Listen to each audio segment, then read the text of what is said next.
Queridos irmãos, a paz do Senhor Jesus, estamos juntos para darmos continuidade ao nosso estudo do livro dos Salmos. Nós estamos com nossa leitura bíblica diária e nós retomamos neste ano de 2025 com a leitura dos Salmos. Nós já vimos o Salmo 1 e eu creio que Deus falou ao seu coração. Vimos também o Salmo de número 2, um salmo messiânico. E eu tenho certeza que a palavra de Deus veio a ti de uma forma gloriosa. E hoje nós vamos para o Salmo de número 3. Então já te convido a abrir a sua Bíblia no Salmo de número 3. Eu vou fazer a leitura na versão Almeida Corrigida Fiel. Diz assim a palavra do Senhor. Senhor, como se tem multiplicado os meus adversários. São muitos os que se levantam contra mim. Muitos dizem da minha alma, não há salvação para ele em Deus. Porém tu, Senhor, és um escudo para mim, a minha glória e o que exalta a minha cabeça. Com a minha voz clamei ao Senhor, e ouviu-me desde o seu santo monte. Eu me deitei e dormi. Acordei, porque o Senhor me sustentou. Não temerei 10 milhares de pessoas que se puserem contra mim e me cercarem. Levanta-te, Senhor, salva-me, Deus meu, pois feristes a todos os meus inimigos nos queixos, quebraste os dentes aos ímpios. A salvação vem do Senhor, sobre o teu povo seja a tua bênção. Queridos, a primeira coisa que temos que destacar do Salmo de número 3 é que este é o primeiro dos salmos que apresenta um título. O título deste salmo é Salmo de Davi, quando fugia de Absalão, seu filho. Observe que este título ele revela, em primeiro lugar, a autoria do salmo. Ele atribui este salmo ao rei Davi. E aqui também o título vai nos dizer em quais circunstâncias este salmo fora escrito. Este salmo ele foi escrito por Davi exatamente no momento de muita aflição, quando ele fugia do levante, comandado pelo seu próprio filho Absalão. Essa situação está descrita no livro de 2 Samuel, dos capítulos 15 ao capítulo 18. Seria interessante, antes de continuarmos, você dar uma lida nesse texto de 2 Samuel, até para que você tenha uma visão do contexto no qual este salmo está inserido. Não somente este salmo, mas se fizermos um estudo minucioso do Salmo de número 4, nós vamos ver que ele também está inserido nessa mesma situação, nesse mesmo contexto. Enquanto aqui no Salmo de número 3, Davi menciona o crescente número dos seus inimigos, dos seus adversários, e apesar de muito grande essa multidão, ela não consegue arrancar do coração de Davi a sua confiança em Deus. No Salmo de número 4, ele vai falar a esses rebeldes, convocando-os a deixar a sua rebelião e voltar-se para o Senhor. Outro fato curioso para se observar é que o versículo de número 5, aqui do Salmo de número 3, ele é muito parecido com o versículo de número 8, lá do Salmo número 4. Isso reforça essa associação que existe entre esses dois salmos.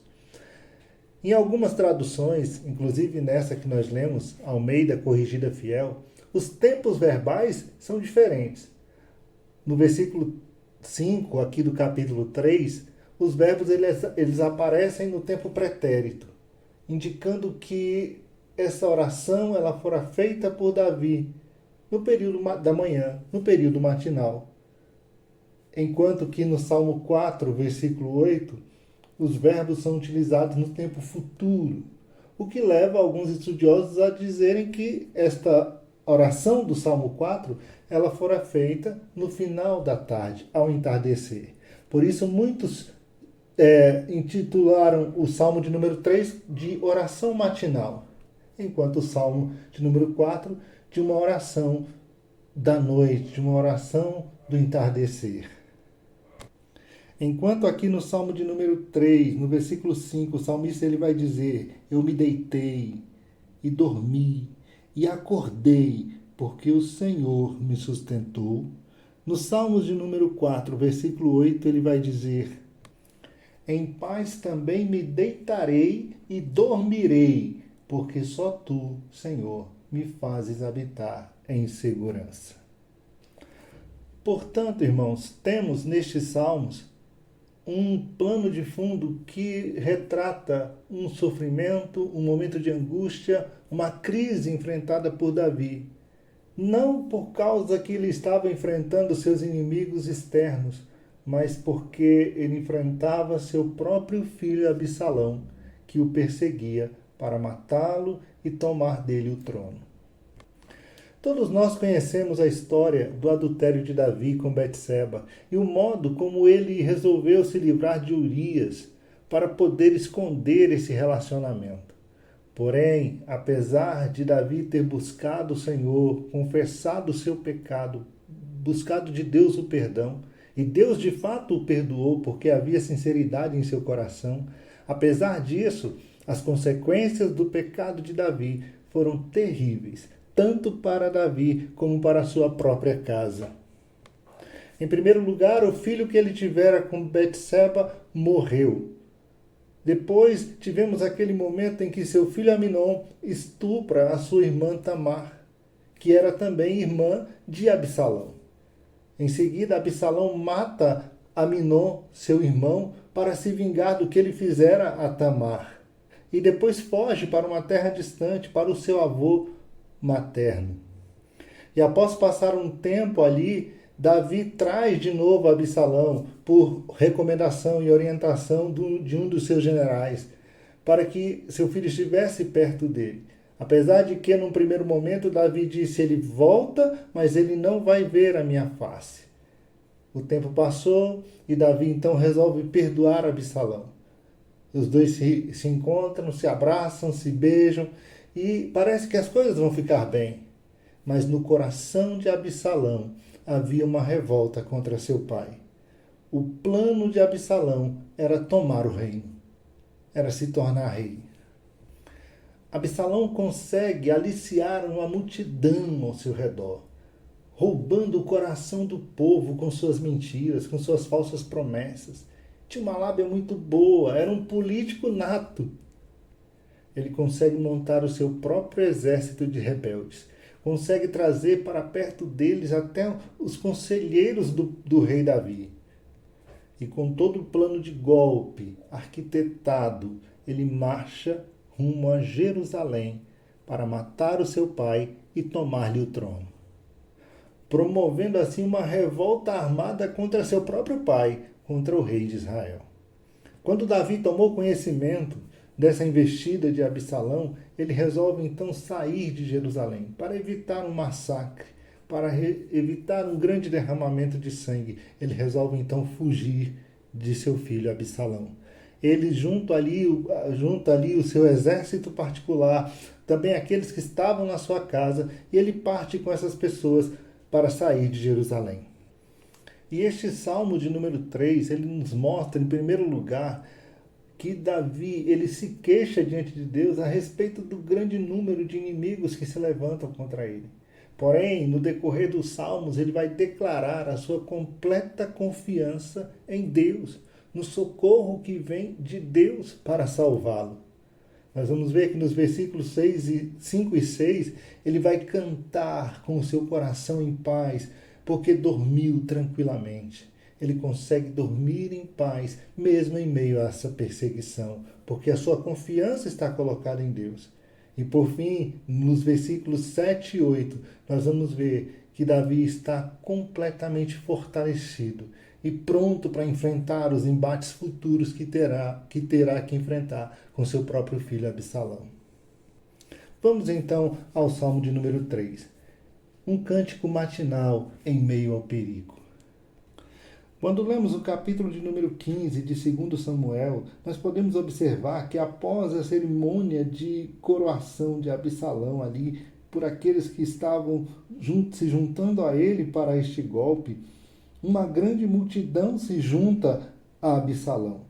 Quando você vê no versículo de número 12 do capítulo 15 de 2 Samuel, assim a conspiração tornou-se poderosa e o povo que tomava o partido de Absalão crescia em número. Então um mensageiro veio a Davi dizendo: todo o povo de Israel está seguindo Absalão.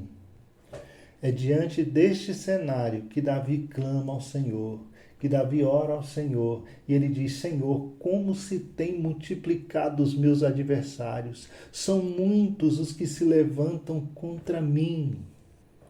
Davi sente na pele a dor da traição, quando seu próprio filho Absalão se opõe contra ele, mas não só o seu próprio filho, mas todo o seu povo se une agora ao seu filho rebelde. Os aliados de Davi agora vão perdendo força. Os rebeldes é que vão crescendo. O número daqueles que se rebelaram é que está aumentando. E como se não bastasse ver essa multidão se insurgindo contra ele, os seus inimigos ainda olhavam para Davi e diziam: olha, Deus abandonou Davi. Olha o versículo 2 do Salmo de número 3. Davi diz: são muitos os que dizem de mim, não há em Deus salvação para ele. Eles olhavam e diziam: olha, Deus não vai salvar Davi. Não há salvação para Davi. Deus nunca vai salvar Davi. Até pelo que Davi tinha feito antes. Seu pecado. Muitos olhavam e diziam: Deus não vai salvar Davi. Em 2 Samuel capítulo 16, versículos 5 a 8, nós temos um episódio interessante durante essa fuga de Davi. Diz assim a palavra: tendo Davi chegado a Baurim, eis que dali saiu um homem da família de Saul, cujo nome era Simei, filho de Gera. Saía e ia amaldiçoando. Atirava pedras contra Davi e contra todos os seus servos. Ainda que todo o povo e todos os valentes estavam à direita e à esquerda do rei. Amaldiçoando o rei, dizia Simei: fora daqui, homem de sangue, homem de Belial. O Senhor te deu agora a paga de todo o sangue da casa de Saul, cujo reino usurpaste. O Senhor já o entregou nas mãos de teu filho Absalão. Eis-te agora na tua desgraça, porque és homem de sangue. Aqui está o relato de Simei, alguém da família de Saul, que olha para Davi e ele diz: olha, está acontecendo com você porque você foi homem de sangue. Isso é Deus te castigando. Isso é a mão de Deus contra você. Deus vai te entregar na mão do teu filho Absalão. Não terá salvação para você, Davi. Eu imagino que, nesse momento, até aqueles que estavam do lado de Davi, aqueles poucos que estavam ao lado de Davi, estavam perdendo as esperanças. Talvez até eles mesmos estavam olhando e dizendo: olha, de fato, Deus deve ter retirado o seu amparo do nosso rei. Mas no versículo de número 3, nós vemos a confiança de Davi no Senhor. Nós vemos que apesar do que todos estavam falando, do que todos estavam dizendo, das acusações que estavam sendo feitas, dos inimigos ao seu redor, o coração de Davi estava firmado em Deus. Olha o que Davi diz no versículo de número 3.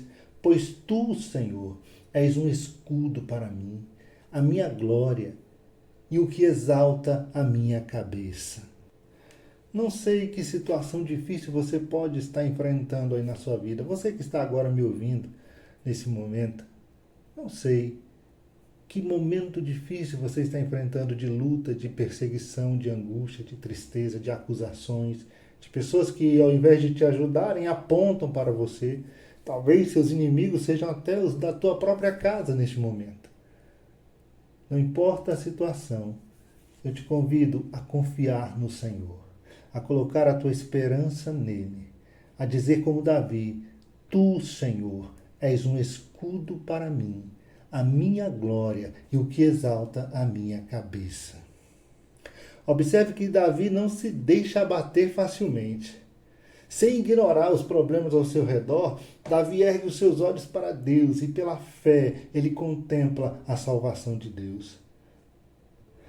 Este versículo ele revela a bênção tripla de Deus para aqueles que estão em sofrimento. Davi começa dizendo: tu, Senhor, és um escudo para mim. A palavra escudo empregada aqui nesse texto se refere a um tipo de proteção que cercava o soldado até quase a altura do seu corpo inteiro. Aquele escudo gigante tinha um escudo menor, mas aqui a palavra escudo se refere àquele escudo gigante que protegia quase o corpo inteiro do soldado. Era assim que Davi se sentia protegido pelo Senhor. Davi estava exposto aos dardos inflamados dos seus adversários, mas o Senhor era como um escudo a proteger a sua vida. Isso nos faz lembrar Abraão, lá no capítulo 15 de Gênesis, versículo 1, quando o Senhor se apresenta para Abraão e ele diz: eu sou o teu escudo. Davi ainda vai dizer: tu és a minha glória. A glória de Davi não era o trono. A glória de Davi não era a sua coroa. A glória de Davi não eram as suas riquezas. A glória de Davi era o próprio Deus. Perder o trono, perder o palácio, perder a sua própria vida. Para Davi talvez não fosse nada precioso, mas ele não poderia perder jamais essa confiança no Senhor. Ele diz: o Senhor é a minha glória. Charles Spurgeon, o príncipe dos pregadores, ao comentar esse versículo, ele diz: que grande graça é vermos a nossa glória futura entre as vergonhas do presente. Ele se gloria nas suas próprias tribulações. Davi se gloriava nas suas próprias tribulações. Isso nos faz lembrar o apóstolo Paulo, lá em 2 Coríntios capítulo 4, versículo 16. Paulo vai dizer: por isso não desfalecemos, mas ainda que o nosso homem exterior se corrompa, o homem interior, contudo, se renova de dia em dia, porque a nossa leve e momentânea tribulação produz para nós um peso eterno de glória muito excelente, não atentando nós nas coisas que se veem, mas nas coisas que se não veem, porque as coisas que se veem são temporais, mas as que se não veem são eternas. Assim como o apóstolo Paulo, o rei Davi, ele olha além das circunstâncias. Ele vê além das circunstâncias um Deus que é a sua glória. E por fim ele diz: o Deus que exalta a minha cabeça. Os homens queriam afundá-lo, porém Deus era quem erguia Davi. Deus é aquele que nos põe de pé quando caímos. Charles Spurgeon, ele diz que há uma exaltação em honra depois da vergonha. Há uma exaltação em saúde depois da doença. Há uma exaltação em alegria depois da tristeza. Há uma restauração depois da queda. Há uma exaltação em vitória depois das derrotas temporárias. Em todos esses aspectos, o Senhor é o que exalta a nossa cabeça. Por mais terrível que seja a situação, precisamos olhar como Davi e ver além das circunstâncias.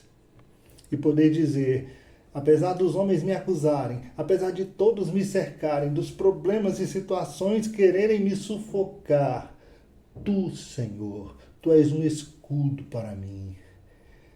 Tu és a minha glória. Tu és aquele que faz com que a minha cabeça permaneça erguida, ou que ergue a minha cabeça. Queridos, nós vamos ficando por aqui nesse primeiro áudio do capítulo de número 3. No próximo áudio nós vamos concluir o capítulo número 3 deste salmo. Não perca, Deus tem uma palavra muito importante para o seu coração, uma palavra de vitória para você. Continue confiando no Senhor. Forte abraço, fica na paz do Senhor Jesus.